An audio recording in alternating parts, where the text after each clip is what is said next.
Hello and welcome to this edition of Midday Mentors. I'm Richard Pharro. I'm the CEO of APMG International, and today I'm delighted to be speaking to Liz Pohland. Liz is the CEO of the Society for Technical Communication. Welcome, Liz. Would you like to say a few words about yourself and the mission of the Society? Hi, I'm Liz Pohland, and I'm delighted to be here, Richard, with you today. I'm the CEO of the Society for Technical Communication, and STC is an organization for individuals who are technical communicators, technical writers, people who work with content. And we have a certification program that we've started recently, and I'm very excited to talk more about STC today. Thanks so much, Liz. So what are the real skills and competencies that a technical communicator needs? So technical communicators work with technical content. They improve it for their businesses. And they are making the content available and more clear for the end user, and they advocate for that end user.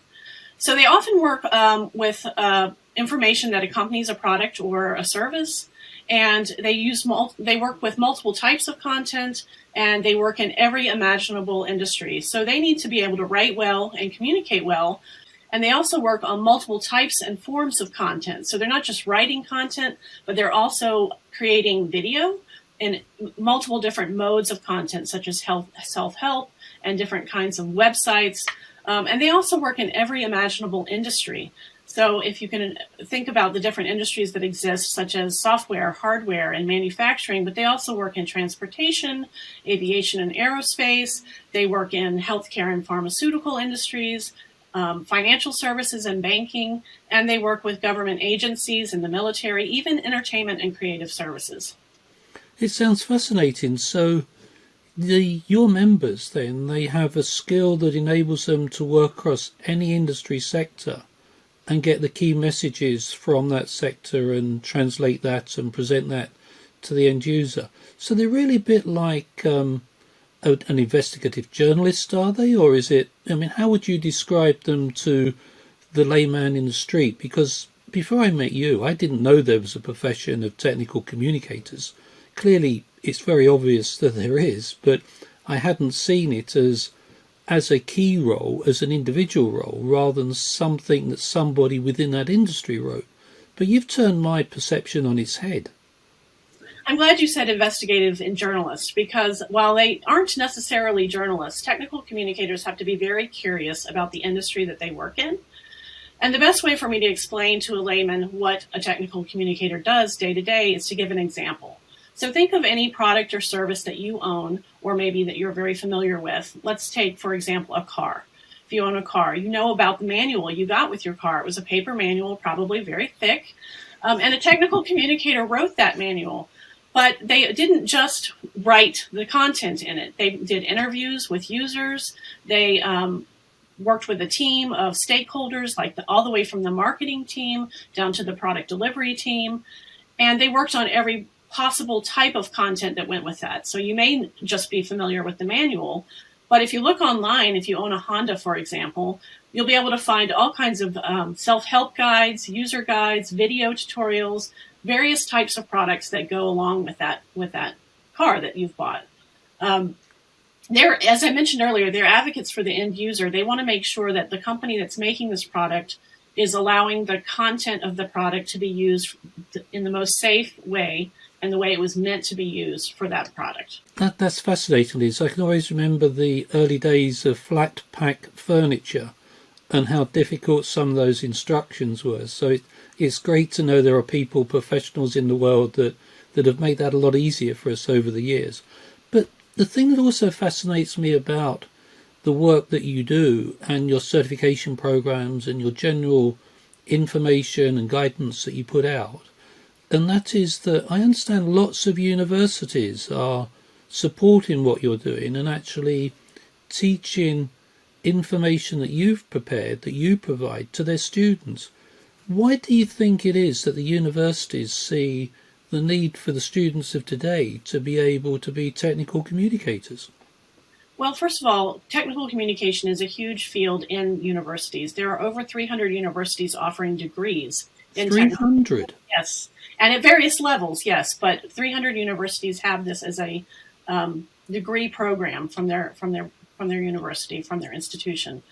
So I think that one of the things that's important is with the fourth industrial revolution that we're currently in, the world is collapsing and becoming much more blurred between the boundaries of physical, digital, and the biological worlds. And while technical communicators have always worked in all of those industries that incorporate those worlds, they are now being able to find a lot more jobs, and a lot more positions are becoming open for them. So technical communication has always been a very strong field, and it has always been moving and constantly adapting. And I think universities find that exciting for their students. Now, as for the certification, universities are very interested in offering our certification as part of their coursework, partially because the textbook we chose for the certification is one that they're very familiar with. They already use it, but it also allows them to have a differentiator between other universities.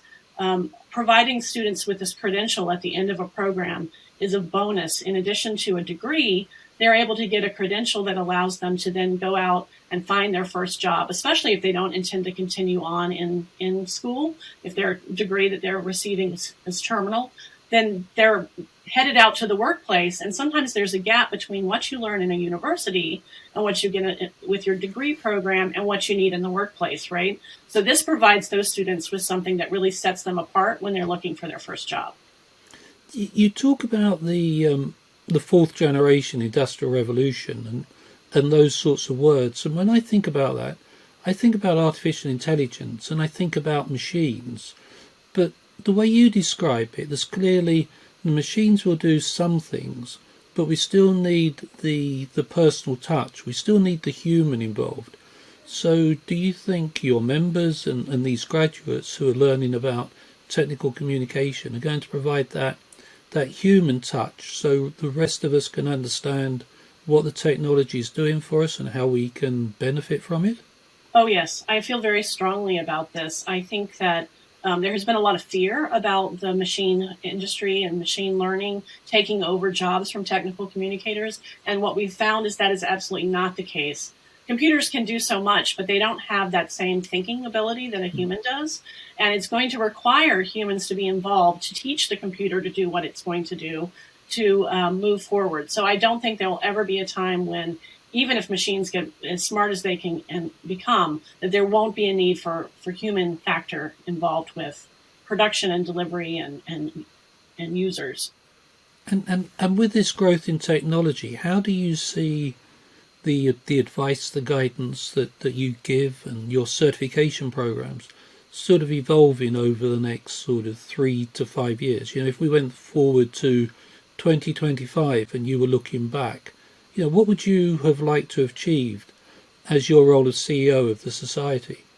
Well, I would like to see every single one of our members certified. I would like to see a lot of individuals, even who are not members, certified. I think it's very important to have this credential that we can show companies and individuals that this is something that is needed, that there are certain standards and expectations of the role of a technical communicator. Even in the world of the fourth industrial, it's required that people can prove that they have evidence that they can do the skills that they need to for the job.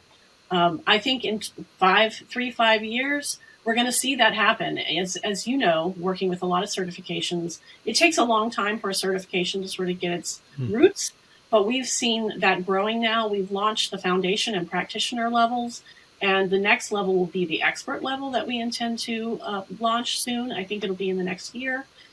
And what that's going to look like is going to be, instead of the test-based versions, which are the first two levels, it's going to be more of an interview and a product that you show to a select group of interviewers. And I think that will really round out the certification program and show an employer or a company all the different things that a technical communicator can do and provide to the company that perhaps a resume or a degree doesn't do. So I think that there's a lot of potential for STC and for technical communication to continue to grow. It's really good to hear that you're moving into, I suppose, what one would call that the realm of competence rather than capability. That someone needs to have demonstrated they've done it, convinced their peers so that they're competent, and then they gain your highest certification. I mean, that's really good news. I have one question for you though, and that is, Do you think there's any chance of getting the people who write contracts and write the small print in terms of things, sort of reaching out to some of your members so they can try and write them in understandable English rather than legalese? Because I think that is certainly would be a huge benefit to person kind over the next few years. Yes, we have technical communicators that work with lawyers and legalese people to help them write that in more clear ways. I agree with you. It can be one of the most frustrating things is to read a contract and all the extra words, which technical communicators are taught right off the bat is to reduce wordiness. Another area that they've worked in, and it's pretty well documented, is in at least in the United States with election documents and all the problems we've had with taxes, election, all of those difficult government documents have also started to embrace, not started to, have been for a long time, embracing technical communicators in those fields to help them make those more understandable for the average user, for the normal individual who's just filling out their taxes each year. It can be so complicated, and I'm sure it's like that for you in the UK as well. It certainly is. I mean, we have exactly the same problems. In fact, people talk about the strong bond between the US and the UK. I think we both learned from each other how you can make things complicated in contracts and documentation. And taxation, of course. I think we share that in common. Liz, it's been great talking to you. It's always fascinating to get behind the scenes of the real work of a society. And you are on a mission and you're on a way forward that should make life easier for all of us. Thanks very much for spending the time and sharing your views with me. Thank you. Thank you, Richard. It was a delight to talk to you today.